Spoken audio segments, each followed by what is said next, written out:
Hello दोस्तों, स्वागत है आप सभी का मेरे यूट्यूब चैनल पर। तो दोस्तों, आज हम पढ़ेंगे दिल्ली सल्तनत के कुछ इंपॉर्टेंट एमसीक्यूज़। 20 एमसीक्यूज़ होंगे जो सारे के सारे आपके दिल्ली सल्तनत के हैं। ठीक है। इसी क्रम में आपका पहला क्वेश्चन है कि नियमित मुद्रा जारी करने वाला और दिल्ली को अपने साम्राज्य की राजधानी घोषित करने वाला दिल्ली का प्रथम सुल्तान कौन था। तो नियमित मुद्रा जारी करने वाला और दिल्ली को अपने साम्राज्य की राजधानी घोषित करने वाला दिल्ली का प्रथम सुल्तान था आपका इल्तुतमिश। ठीक है, इल्तुतमिश का आराम इसका आंसर हो जाएगा। ठीक है। अगला आपका क्वेश्चन है कि कुतुबुद्दीन ऐबक की मृत्यु 1210 ईस्वी में हुई थी। ये किस खेल के दौरान हुई थी। तो कुतुबुद्दीन ऐबक की मृत्यु जो है 1210 में हो जाती है। कुतुबुद्दीन ऐबक की जो मृत्यु आती है वो 1210 में आपकी हो जाती है। ये आपकी होती है पोलो खेलने के दौरान। ठीक है, पोलो खेलने के दौरान इसकी, या इसको चौगान भी कहते हैं, चौगान। तो जब ये खेल खेल रहा था तो ये घोड़े से गिर जाता है, जिस कारण इसकी मृत्यु हो जाती है। बात करते हैं कुतुबुद्दीन ऐबक की। तो कुतुबुद्दीन ऐबक ने जो है इसने एक मस्जिद बनाई थी, कुव्वत उल इस्लाम मस्जिद। ठीक है, कुव्वत उल इस्लाम मस्जिद।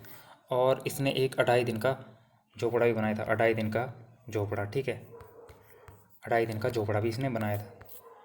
और कुतुबुद्दीन ऐबक को जो है इसको लाख बख्श भी कहते हैं, लाख बख्श भी कहते हैं, लाखों का दान देने वाला।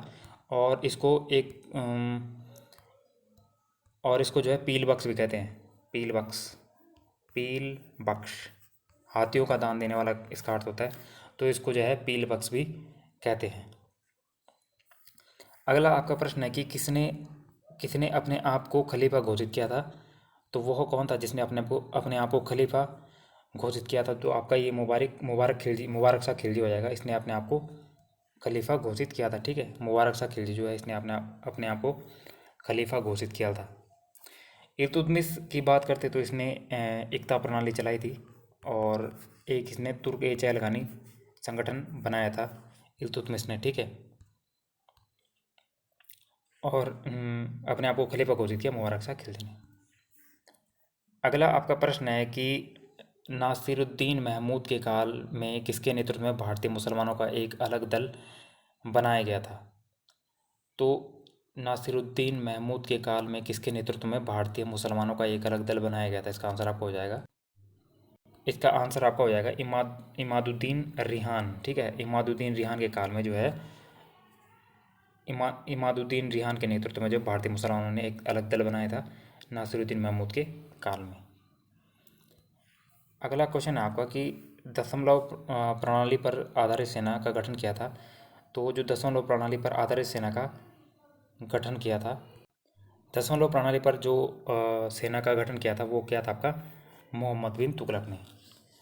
ठीक है, मोहम्मद बिन तुगलक ने आपका दशमलव प्रणाली पर आधारित सेना का गठन किया था। अगला आपका प्रश्न है कि अलाउद्दीन खिलजी के आक्रमण के समय देवगिरी का शासक कौन था। तो अलाउद्दीन खिलजी के आक्रमण के समय आपका जो देवगिरी का शासक था वो आपका रामचंद्र देव था। ठीक है, देवगिरी का शासक। अगला आपका प्रश्न है कि मोहम्मद बिन तुगलक ने किसके स्थान पर नवीन राजधानी बनाई थी। तो मोहम्मद बिन तुगलक ने जो आपका दौलताबाद को नवीन राजधानी बनाया था। ठीक है, इसने इसने दिल्ली से इसने दिल्ली से देवगिरी राजधानी चेंज की और इसका नाम इसने दौलताबाद रखा था। ठीक है। अगला आपका प्रश्न है कि निम्नलिखित में से कौन सी एक विशिष्टता एकता व्यवस्था को नहीं है। ठीक है, निम्नलिखित में से कौन सी एक विशिष्टता एकता व्यवस्था की कौन सी जो विशिष्टता वो नहीं है। ठीक है, इसमें तो जो हमारी एकता प्रणाली थी, तो एकता प्रणाली मैंने बता दिया था ये आपको, इल्तुतमिश ने ये प्रणाली शुरू की थी। तो जो इस एकता व्यवस्था जो थी इसकी एक जो खासियत वो ये नहीं थी। ठीक है, एकता को एकत्रित राजस्व सीधा सुल्तान के खाते में जमा जाता था। ये इसकी व्यवस्था नहीं है, मतलब ये इसकी विशिष्टता नहीं थी। इसके अलावा एकता एवं राजस्व एकत्रित करने की व्यवस्था थी, ये सही है। सियासतनामा एकता व्यवस्था की जानकारी का स्रोत था, ये भी सही है। मुक्ति को एकता से राजस्व एकत्रित राजस्व से सैनिक रखने पड़ते थे, ये भी आपका सही हो जाएगा। अगला आपका क्वेश्चन है कि किस मध्ययुगीन सुल्तान को आगरा शहर की नींव डालने एवं उसे सल्तनत की राजधानी बनाने का श्रेय जाता है। तो इसका आंसर आपका हो जाएगा सिकंदर लोदी। ठीक है। सिकंदर लोदी वो सुल्तान था जिसको आगरा शहर की नींव डालने और उसे सल्तनत की राजधानी बनाने का श्रेय जाता है। ठीक है। आगरा शहर की स्थापना सिकंदर लोदी ने जो है 1504 ईस्वी में की थी, और आई थिंक जहाँ तक मुझे ध्यान है कि 1507 में इसने इसको, या 1506 में इसने इसको, 6 या 7 में से एक क्रॉस चेक कर लीजिएगा, राजधानी बनाया था आगरा को। ठीक है अपनी। अगला आपका प्रश्न है कि किस वंश के सुल्तानों ने सबसे अधिक समय तक शासन किया था। तो जो दिल्ली सल्तनत पे हमारे वंश थे, तो इसमें जो आपका तुगलक वंश है, तुगलक वंश ने जो है सबसे इसमें ज़्यादा शासन किया था आपका तुगलक वंश ने। ठीक है। अगला क्वेश्चन है, निम्नलिखित में से कौन सा राजपूत राजा संगीत पर एक पुस्तक लेखक के रूप में जाना जाता है। ठीक है। निम्नलिखित में से कौन सा राजपूत राजा संगीत पर एक पुस्तक के लेखक के रूप में जाना जाता है। तो इसका जो आंसर आपका हो जाएगा वो हो जाएगा राणा कुंभा। ठीक है। राणा कुंभा ने आई थिंक एक बुक लिखी है जिसका नाम संगीत राजा है, बुक का ही नाम है ये संगीत राजा, वो राणा कुंभा ने लिखी है। अगला क्वेश्चन है आपका कि निम्नलिखित में से कौन फारसी का प्रथम कवि था जिसने अपनी कविता में भारतीय पर्यावरण को चित्रित किया है। तो निम्न में से कौन फारसी का प्रथम कवि था जिसने अपनी कविता में भारतीय पर्यावरण को चित्रित किया है। इसका आंसर आपका हो जाएगा, तो इसका आंसर आपका हो जाएगा अमीर खुसरो। ठीक है। अमीर खुसरो वो फारसी का प्रथम कवि था जिसने अपनी कविता में भारतीय पर्यावरण को चित्रित किया है। अगला आपका क्वेश्चन है, भारत में प्रथम मकबरा जो शुद्ध इस्लामी शैली में निर्मित था। तो भारत में एक प्रथम मकबरा था जो शुद्ध इस्लामी शैली में निर्मित हुआ था, ये आपका हो जाएगा बलबन का मकबरा। ठीक है। बलबन का मकबरा जो है वो शुद्ध इस्लामी शैली में निर्मित प्रथम मकबरा था। ठीक है। जो आपका हुमायूं का मकबरा है, तो हुमायूं का मकबरा जो आपका हुमायूं का मकबरा है, हुमायूं के मकबरे में थोड़ा डिस्कस कर लेते हैं, इंपॉर्टेंट है। हुमायूं का मकबरा जो सबसे पहले तो ये आपका हुमायूं का मकबरा आपका दिल्ली में है। ठीक है। दिल्ली में है हुमायूं का मकबरा। हुमायूं का मकबरा आपका बनाया था हाजी बेगम ने। ठीक है। हाजी बेगम ने हुमायूं का मकबरा बनवाया था। हुमायूं के मकबरे की कुछ खासियत ये है, पहला पॉइंट तो इसमें ये है कि हुमायूं का मकबरा आपका दोहरी गुम्बद वाला, ठीक है, दोहरी गुम्बद वाला पहला मकबरा है हुमायूं का मकबरा। सेकंड पॉइंट इसमें ये आता है कि हुमायूं के मकबरे को जो है ताजमहल का पूर्वगामी कहा जाता है। ठीक है। ताजमहल का पूर्वगामी इसको कहा जाता है हुमायूं के मकबरे को। ठीक है। पॉइंट नंबर थर्ड हुमायूं के मकबरे में आता है कि इस मकबरे में जो है पहली बार चार बाग पद्धति का प्रयोग हुआ था। पहली बार जो है इसमें चार बाग पद्धति का प्रयोग हुआ था। और पॉइंट नंबर 4 ये आता है कि जो हुमायूं का मकबरा था इसका शिल्पकार है आपका मिर्ज़ा गयास। ठीक है। मिर्ज़ा गयास जो है आपका इसका शिल्पकार था हुमायूं के मकबरे का। ठीक है। जो आपका ऐबक का मकबरा है, बलबन का मकबरा, इसका आंसर हो जाएगा। ठीक है। अगला क्वेश्चन आपका, 13वीं और 14वीं शताब्दी में भारतीय कृषक खेती नहीं करते थे। ठीक है। तो 13वीं और 14वीं शताब्दी में भारतीय कृषक किसकी खेती नहीं करते थे। तो 13वीं और 14वीं शताब्दी में जो भारतीय कृषक थे वो खेती नहीं करते थे मक्का की। ठीक है। इसके अलावा गेहूँ, चना और जौ की खेती करते थे। अगला आपका प्रश्न है कि चित्तौड़ का कीर्ति स्तंभ निर्मित हुआ था किसके शासनकाल में। तो चित्तौड़ का जो कीर्ति स्तंभ था इसका निर्माण हुआ था आपका राणा कुंभा के काल में। ठीक है। 1448 आई थिंक 1448 में इसका निर्माण हुआ था, जो कीर्ति स्तंभ है राणा कुंभा के काल में। अगला प्रश्न है, निम्नलिखित में से किसने स्वयं को हिंदुस्तान का तोता कहा था। तो जो आपका अमीर खुसरो हो जाएगा, अमीर खुसरो ने जो है स्वयं को हिंदुस्तान का तोता कहा था। ठीक है। अमीर खुसरो ने स्वयं को हिंदुस्तान का तोता कहा था, इसको तोता ही हिंद भी कहते हैं। अमीर खुसरो के बारे में बात करते हैं तो ठीक है, तो अमीर खुसरो के बारे में कुछ पॉइंट डिस्कस कर लेते हैं, इंपॉर्टेंट है हमारे लिए। तो देखिए, अमीर खुसरो के बारे में सबसे पहली बात तो ये है कि अमीर खुसरो का जो असली नाम था वो आपका था मोहम्मद हसन। ठीक है। मोहम्मद हसन जो है अमीर खुसरो का मूल नाम था, असली नाम था। पॉइंट नंबर सेकंड इसमें आ जाता है कि अमीर खुसरो ने जो आपका सितार और तबले का आविष्कार किया था। ठीक है। सितार और तबले का आविष्कार अमीर खुसरो ने ही किया था। अगला पॉइंट जो इसके बारे में आता है, निजामुद्दीन औलिया के शिष्य थे। निजामुद्दीन औलिया के शिष्य थे अमीर खुसरो। नेक्स्ट पॉइंट इनके बारे में आता है कि जो आपके अमीर खुसरो थे ना, इन्होंने कुछ रचनाएं लिखी हैं, तो इनकी रचना इंपॉर्टेंट है, आपके एग्जाम्स में आती है। ठीक है। पहली रचना है इनकी तुगलकनामा। तुगलकनामा तुगलकनामा, ठीक है, तुगलकनामा। दूसरी रचना इनकी तारीख़ अलाई, ठीक है, ये सारी आपको याद करनी है, एग्ज़ाम में आती हैं आपकी। तारीख़ अलाई, ठीक है, तुगलकनामा, तारीख़ अलाई 2 मैंने लिखा दी।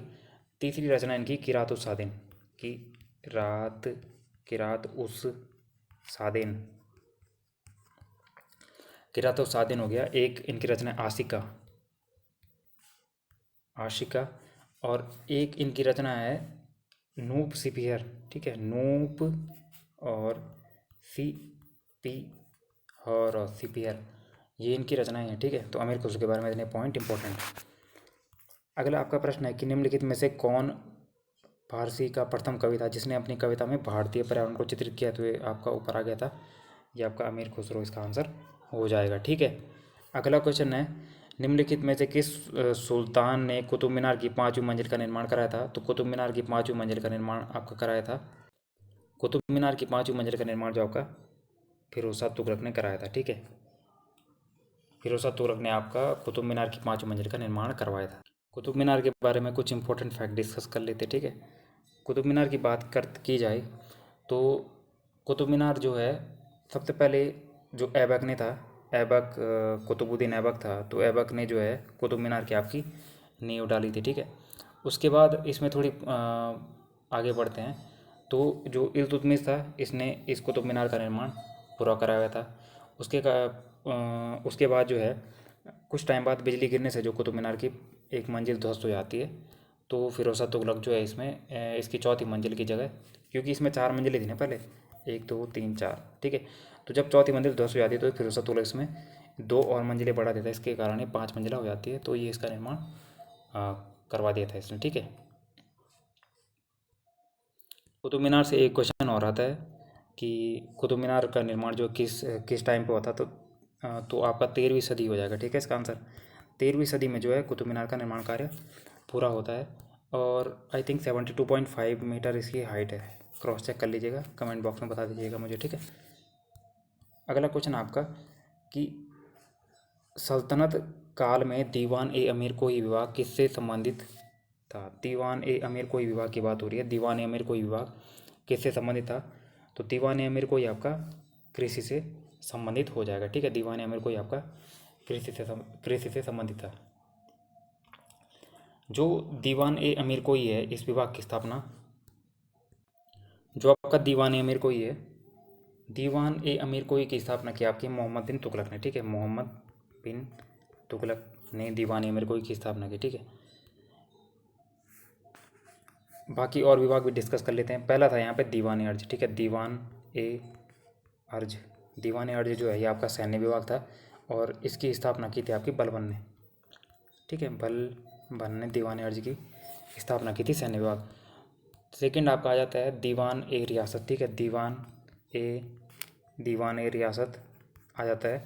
दीवान ए रियासत आपका संबंधित था बाजार नियंत्रण से, ठीक है, बाजार नियंत्रण से संबंधित है, और ये आपका चलवाया था खिलजी ने, अलाउद्दीन खिलजी ने, दीवान अलाउद्दीन खिलजी ने ये जो है दीवान ए रियासत चलाया था।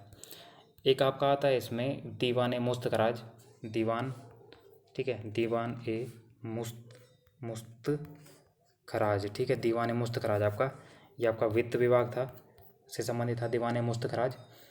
और जो आपका दीवान ए मुस्तखराज है, ये भी आपका अलाउद्दीन खिलजी ने चलाया था, ठीक है। दीवान ए मुस्तखराज भी आपका अलाउद्दीन खिलजी ने चलाया था, ठीक है। अगला आपका इसमें आता है एक दीवान ए को ही कृषि विभाग, ये तो मोहम्मद बिन तुगलक आ गया। एक इसमें आता है दीवान ए बंदगान, ठीक है, दीवान ए बंदगान आता है इसमें एक, दीवान ए बंदगान आपका दास विभाग से संबंधित था, और ये चलाया था आपका फिरोज़ शाह तुगलक ने आपका दीवान ए बंदगान चलाया था। एक आता है इसमें दीवान ए इश्तियाक, आता है, ये आपका पेंशन से संबंधित था, पेंशन, और ये भी आपका फिरोज़ शाह तुगलक ने चलाया था, ठीक है। आज के सेशन का लास्ट क्वेश्चन है, निम्नलिखित में से किसने अपनी राजधानी दिल्ली से देवगिरी स्थानांतरित की थी? तो दिल्ली से देवगिरी अपनी राजधानी स्थानांतरित की थी मोहम्मद बिन तुगलक ने, ठीक है। मोहम्मद बिन तुगलक ने अपनी राजधानी दिल्ली टू देवगिरी स्थानांतरित की थी। तो दोस्तों आज के लिए इतना ही। ठीक है, दिल्ली सल्तनत के 20 एमसीक्यूज़ थे। ये मेरे पास पीडीएफ पड़ी हुई थी। ये कभी मैंने डाउनलोड करी थी किसी साइट से। ठीक है, तो मेरे फ़ोन में पड़ी थी तो मैंने इससे एमसीक्यूज़ बनवा दिया आपके लिए। आपके लिए मुगल के एमसीक्यूज़ लेके आऊँगा नेक्स्ट वीडियो में। Hope you like it. Channel को शेयर एंड सब्सक्राइब जरूर कीजिएगा। मिलते हैं नेक्स्ट वीडियो में। Thank you.